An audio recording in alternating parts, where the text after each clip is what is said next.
안녕하세요, 촘촘보고입니다. 구독, 좋아요 해주시면 영상 만드는데 힘이 되겠습니다. 그럼 오늘도 재밌는 영상 함께 보아요. 쇼타임! 이제부터 나겸이 시간이 온 모양입니다.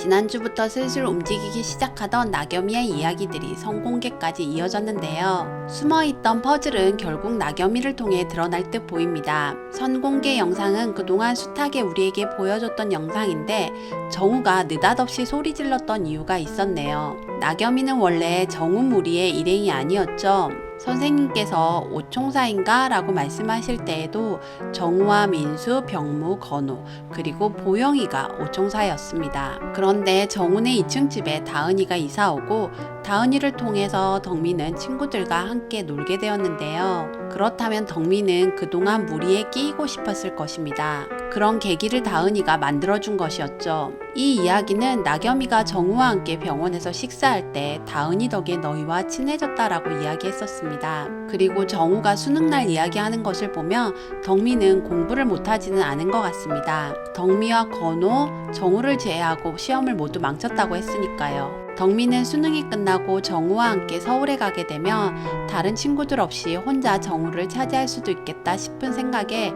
들떠 있었던 것으로 보입니다. 그런데 술자리에서 정우는 다은이와 헤어질 뜻이 없다고 했으니 그 순간 덕미는 절망감과 동시에 자신에게 친절했던 다은이가 없어졌으면 좋겠다는 생각까지 했을 것 같습니다. 하지만 바로 다은이를 죽이겠다는 생각까진 하지 않았겠죠.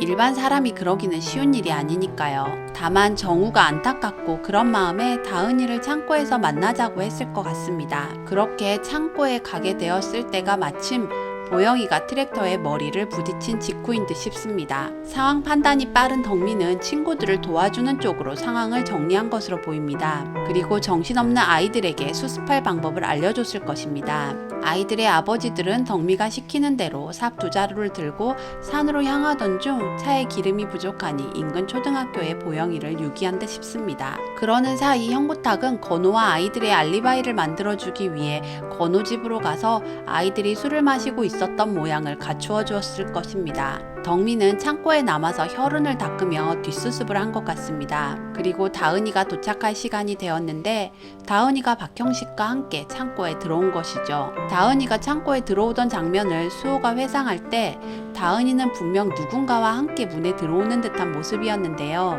다은이의 기분은 굉장히 좋아 보였습니다.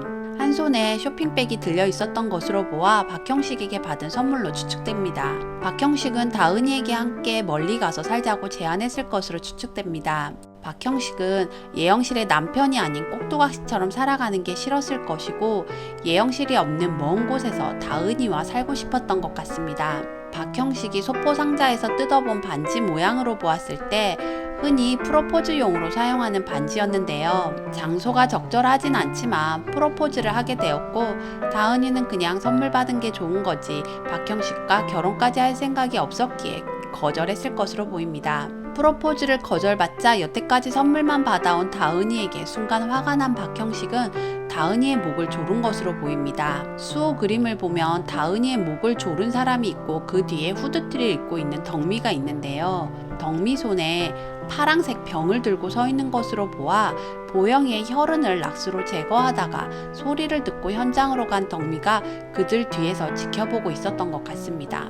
다은이는 죽지 않은 상태로 기절하였고 박형식은 현장에서 달아나 예영실에게 전화했을 것 같습니다. 덕미는 현장에 있던 반지를 주워 간직하고 있다가 최근에 박형식에게 협박으로 상자를 보낸 것 같습니다. 쓰러져 있는 다은이를 살려둘 필요를 느끼지 못한 덕미는 다은이가 도와달라고 했을 때 순간 다은이를 죽여야겠다는 생각을 했을 것 같습니다. 그리고 몽키 스패너로 내리쳐 죽게 했고 몽키 스패너를 락스통에 넣어둔 것 같습니다. 그렇다면 덕미는 왜 혈흔을 충분히 지우지 않고 다은이의 혈흔을 그대로 두었을까요? 아마도 정우가 자신에게 화를 낸 것에 대한 복수로 몽키 스패너를 일부러 락스통 안에 넣어두고 정우의 운동화를 가지고 증거를 만들어 두었을 것 같습니다. 그렇게 다은이를 정우가 직접 죽였다며 정우는 더 이상 다은이 생각을 하지 않고 10년간 옆에 있어준 자신만 바라볼 것이라고 생각했던 것 같습니다. 그리고 덕미는 보영이도 다은이도 자신이 처음 해친 것이 아니니까 자신이 죽인 게 아니라는 정신승리로 11년 동안 정우 옆에서 뻔뻔하게 지낼 수 있었던 것 같습니다.